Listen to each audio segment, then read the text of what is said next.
Alright, so I'm going here for our beautiful lady, do the lip filler, open them out a little bit. So we're doing it with Restylane Kysse.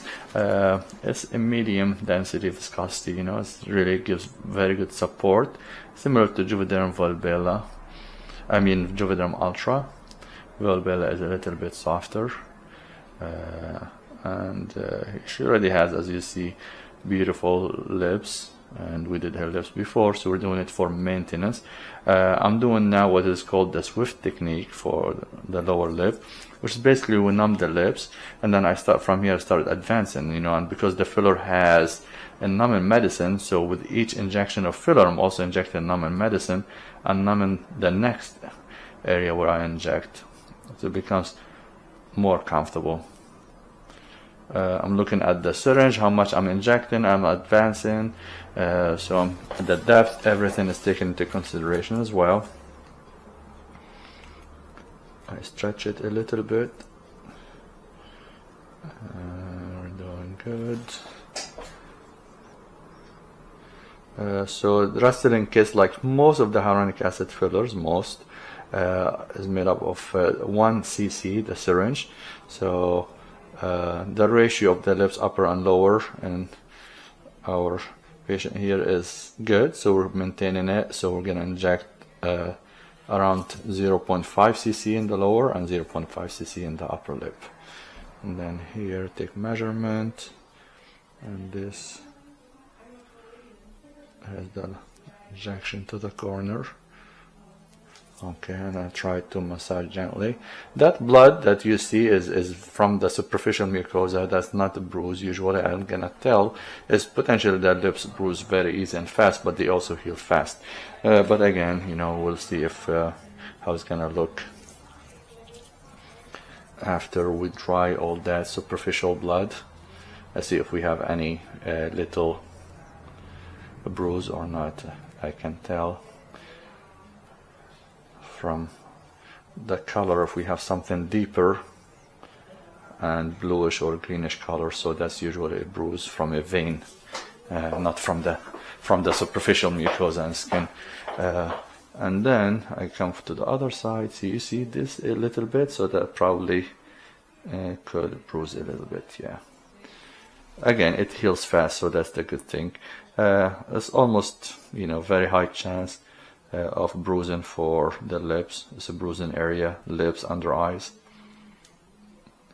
So here I'm doing the opposite direction now, almost same areas, and because we were here before, so most of the area is numb, so the second time I'm go around, usually the patient is more comfortable because it's all numb now from the first injection.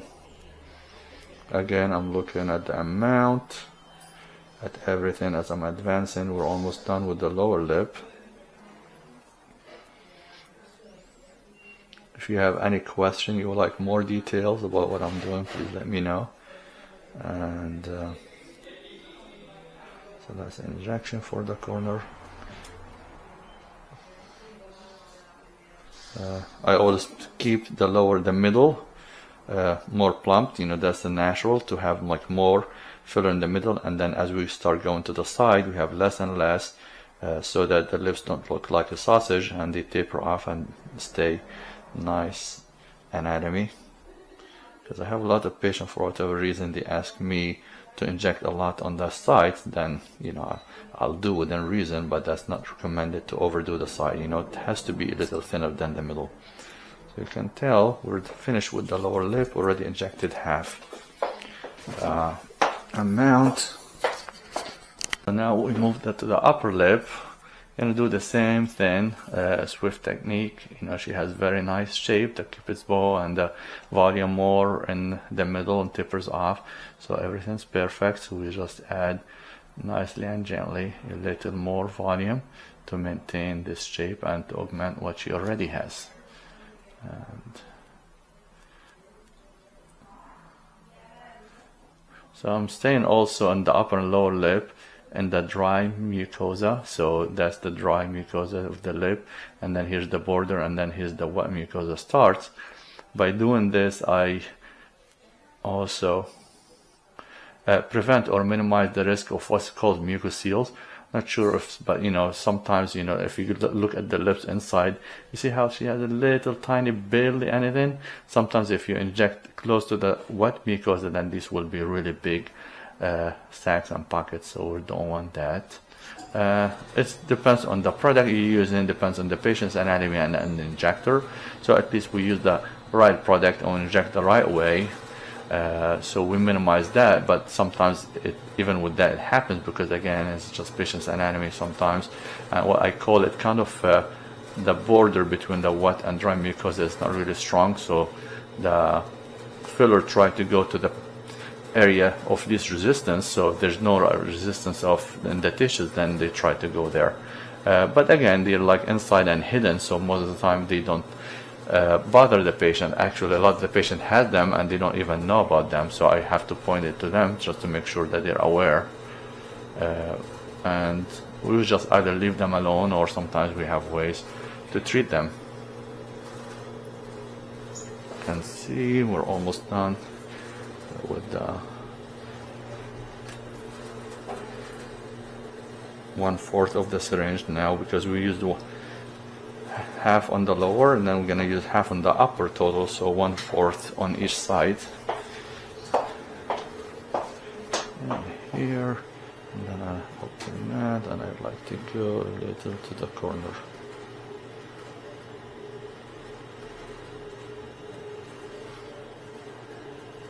Smile a little bit, open your mouth and smile. Okay, so nice. Okay, you can relax. You can see it's all nice and smooth.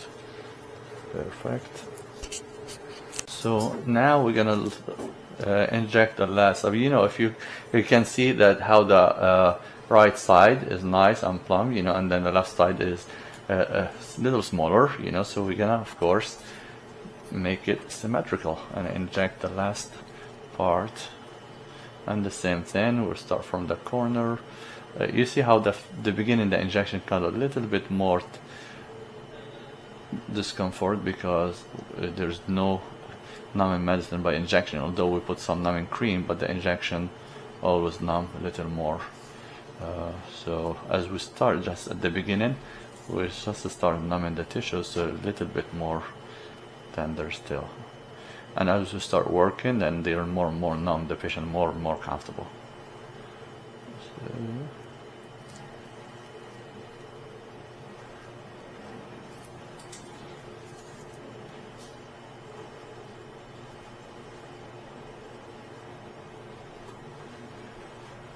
So if you want something to give really nice support and nice plumbing of the tissues, then Restylane Kysse or Juvederm Ultra are my preferred.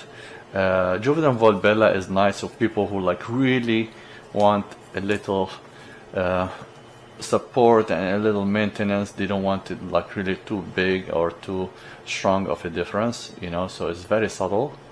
And then Versa Lips, I would say, is something in between. I mean, it's not as soft as the Juvederm Volbella, but at the same time it's not as strong as the Ultra and the Kysse. But it's really also good filler, and I use it a lot.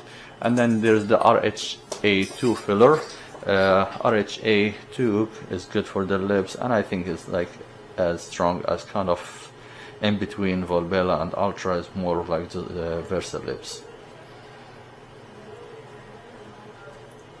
So each patient is different, and depending on their needs, how their lips look like, and all that stuff we take into consideration, and together we choose the right filler.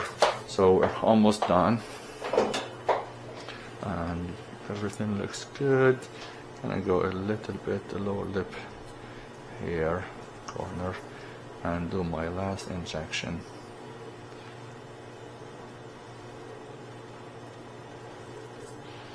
Okay, so we'll try to inject everything equally, and make, especially when we start with symmetry, so we have to end with symmetry. But again, you know, when we start injecting the lips, well, very fast, So I keep track of how much I'm injecting, because you cannot just rely on the shape that you see now, because you don't know how much is swelling, how much is filler. So a lot of things I take into consideration, but the main thing is to inject the same amount, more or less, into different places, you know, and